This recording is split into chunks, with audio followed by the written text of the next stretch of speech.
Salut la compagnie, on se retrouve aujourd'hui pour parler foot dans un décor un petit peu particulier parce que je suis en vacances actuellement, mais je voulais quand même prendre un petit peu de temps pour parler avec vous du match de l'équipe de France parce que il y a eu un France-Belgique, huitième de finale de Coupe d'Europe, les poules sont terminées. Et on s'était dit, voilà, même Deschamps l'avait dit je crois, il y a une nouvelle compétition qui commence. Les poules se terminent, là c'est la phase des matchs à élimination directe, c'est plus la même chose. Et en général, l'équipe de France est beaucoup plus percutante, beaucoup plus tranchante dans ces matchs-là. Donc on pouvait se dire, ok Deschamps, on a confiance en toi, on va voir ce qui va se passer. Et au final, on a eu un des matchs les plus chiants de l'Euro que j'ai pu voir, franchement, c'était horrible. Et c'est pas un problème de nombre de buts marqués, parce que j'ai déjà vu des super matchs où il y a 0-0 tout du long et ça finit au tir au but. Pourquoi pas? Il n'y a pas obligé d'avoir un but qui finit des ballons qui finissent dans les cages pour que ce soit un beau match. Le nombre de buts ne fait pas la qualité d'un match. Tu peux avoir un match qui se finit à 14-15 avec des équipes qui puent la merde et qui font des fautes partout, enfin des erreurs partout. C'est pas intéressant. Là, c'était un 0-0 soporifique. Parce que d'un côté, t'as la France qui est en train de... Alors, c'est pas qu'ils sont en train de se reconstruire, quand même un petit peu, mais t'as la France qui est en grande difficulté depuis le début de l'Euro, et même avant, et de l'autre côté, t'as la Belgique qui, quand même, repart sur des... a un peu fait table rase du passé, et de la grande époque de 2014, 2018 et tout ça de la Belgique, et tu sens que les deux, en fait, sont à peu près dans le même état d'esprit. C'est... oulala, on n'est pas aussi serein que ce qu'on avait pu être les années précédentes. Donc c'était peut-être le moyen de nous rassurer en faisant quelque chose de bien dans ce match-là. Et c'est vrai que globalement, même s'il y a eu il y a des choses positives à dire, hein. Franchement, il y en a pas mal, hein. On va revenir là-dessus. Je vais pas juste taper sur l'équipe de France, hein. Mais puis en plus, il y a des choses à dire sur l'arbitre et sur l'équipe de Belgique, honnêtement.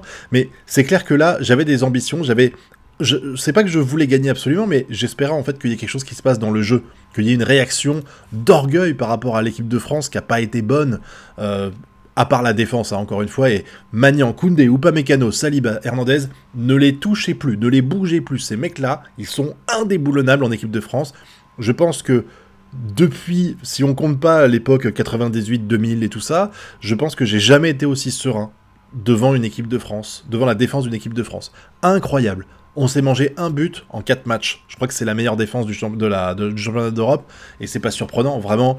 Cette défense, elle est juste incroyable, faut vraiment toucher à personne. Et puis Koundé qui finit homme du match, et on comprend pourquoi. Koundé, il était partout sur le terrain. Enfin, partout, non, il était pas à gauche, mais il a vraiment fait tout. Les efforts offensifs, il les faisait déjà, hein. C'est pas comme si on l'avait découvert à ce match-là, hein. C'est pas comme si c'était une première. Koundé, il m'impressionne depuis le début du championnat d'Europe. C'est un truc de fou, ce mec. Et sauf que cette fois-ci, d'habitude, il y a Dembélé qui est quand même du côté droit et qui l'aide un peu. Là, c'était Griezmann qui était associé avec lui, Kanté Griezmann, quoi.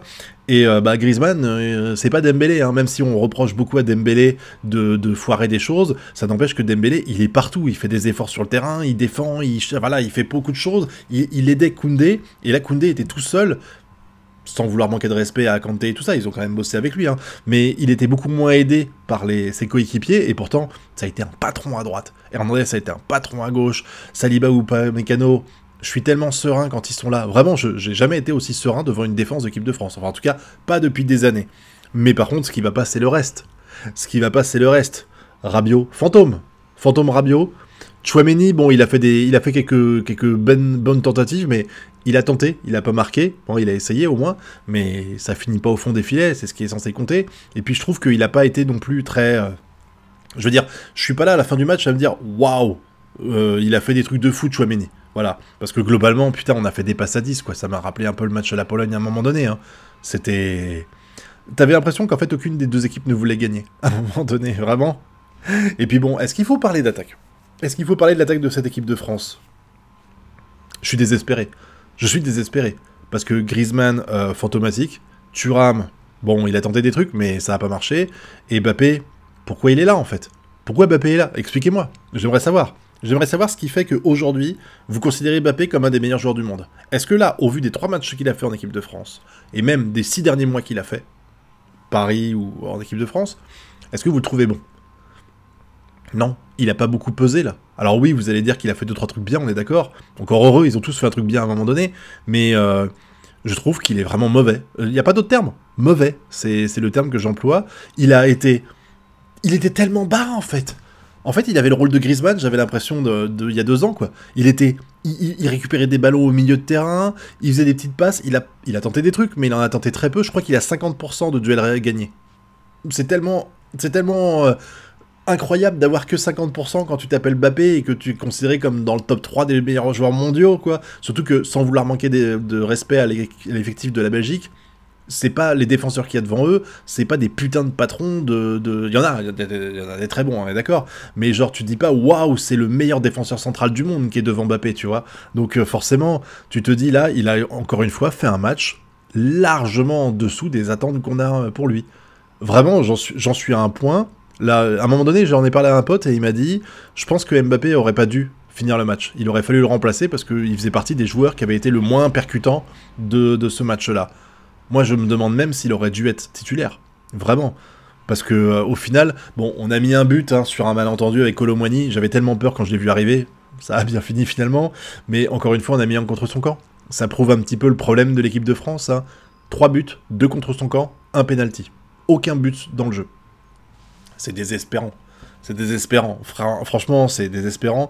Mais c'est aussi, encore une fois, je vais devoir taper sur les Belges. C'est aussi la faute de la Belgique, là. Alors, je crois que... Est-ce que c'est... Il s'appelle Tite, je crois. Putain, mais ce mec, c'est un boucher. Dès les 5 premières minutes, il a attaqué Mbappé. Je comprends même pas comment tu fais pour pas sortir le rouge quand t'es l'arbitre. Je comprends pas. Surtout qu'à un moment donné, et je sais que je crache beaucoup sur Rabiot, mais là-dessus, on peut pas lui en vouloir. Rabiot, il se mange un jaune. À quel moment il se mange le jaune? Genre, la balle arrive, il touche le ballon, lui. Il touche le ballon, l'autre joueur, le Belge arrive, il lui fonce dessus, et c'est lui qui se fait mal sur le pied de Rabiot, alors que Rabiot, il est en train de taper le ballon. Il touche pas le ballon, le Belge, et c'est Rabiot qui a un carton rouge. Carton jaune, pardon. C'est Rabiot qui a un carton jaune. Comment ça se passe? L'arbitre, il a sifflé des fautes là où il n'y avait pas faute, il a pas sifflé des fautes là où il y avait des fautes indiscutables, il a fait partie aussi, il a été au niveau de l'équipe de France et de Belgique. Il a été nul.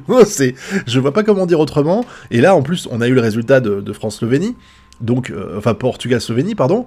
La France va jouer contre le Portugal. Putain, c'est la merde, quoi. Parce que le Portugal, c'est autrement un niveau supérieur à celui qu'on peut avoir avec la France, enfin avec la Belgique, l'Autriche, la Pologne et tout ça. Je suis très inquiet. Je suis très inquiet actuellement du niveau de cette équipe de France, et il n'y a rien pour me rassurer. Et je pense que le problème, en fait, et c'est lié aussi à ça, Deschamps, il a fait quasiment aucun changement. Je veux dire, là, on se retrouve avec Kolo Muani, c'est le seul. T'as 5 remplaçants possibles. 5. Je comprends qu'il en garde, au cas où on sera en prolongation. Parce qu'il se dit, voilà, je vais avoir du sang frais et tout ça. Mais en fait, j'ai l'impression qu'il veut rien faire.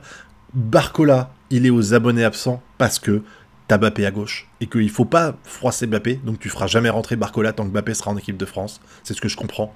À moins qu'il soit en pointe, mais en dehors de ça, Barcola, il peut dire adieu à une place en équipe de France tant que Mbappé est là. C'est con, il a que 26 ans. Donc à un moment donné, il va falloir peut-être qu'on fasse quelque chose pour laisser la place à des gens comme ça, parce que je trouve que le match précédent, Barcola a été très intéressant. Très intéressant.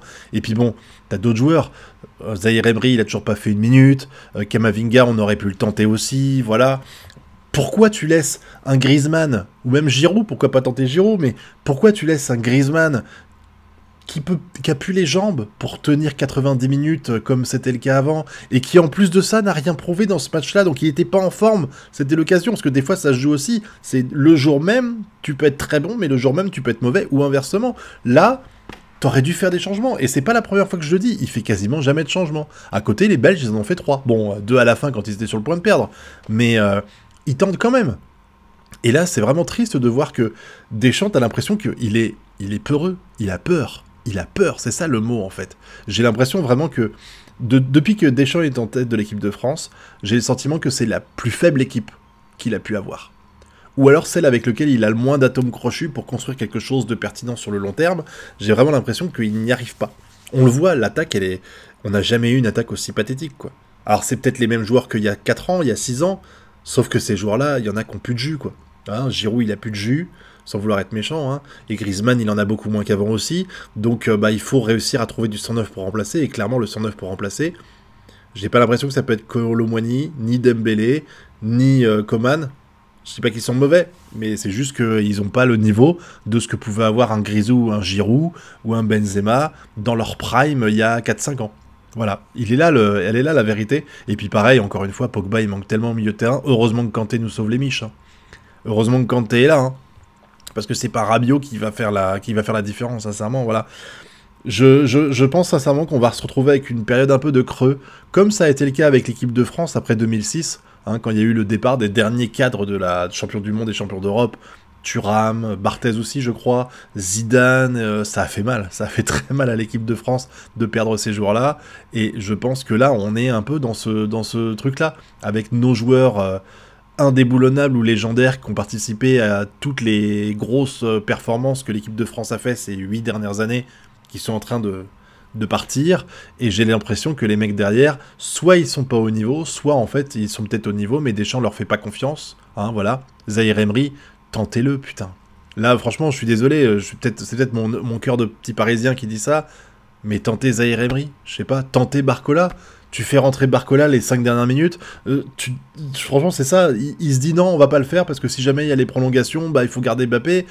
Barcola, il a les jambes fraîches, on tente, ou alors tu mets Mbappé en pointe, tu dégages Giroud et tu mets Barcola à gauche, je sais pas, mais c'est tellement fou en fait de voir que cette frilosité de la part de Deschamps, tu sens en fait qu'il a pas confiance en son équipe pour moi.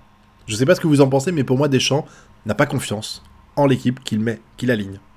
C'est pour ça qu'il fait quasiment pas de changement, c'est pour ça qu'il laisse les joueurs titulaires indiscutables, même s'ils sont mauvais, parce qu'il veut pas tenter de faire d'avoir pire avec un autre joueur, voilà, c'est ça. Il est là le problème en fait, et je pense qu'on n'ira pas plus loin que les quarts de finale, en espérant que je me trompe, hein, sincèrement, mais le Portugal, ils sont terrifiants, ils sont beaucoup plus forts que nous pour moi, sur le papier, en tout cas quand je vois les performances et les matchs du Portugal, même si là ça a été compliqué contre la Slovénie, je trouve que le Portugal il est beaucoup plus incisif et beaucoup plus dangereux que ce qu'a pu être l'équipe de France. Donc merci la Belgique d'avoir été si faible, d'avoir fait autant de déchets techniques, tout comme les Français. Merci aussi de ne pas avoir vraiment tenté quoi que ce soit, parce que je crois qu'ils ont fait 4 tirs au final dans le match, même s'il y en avait qui faisaient vraiment peur. Nous, on a fait 15 tirs, et 15 tirs encadrés, je crois.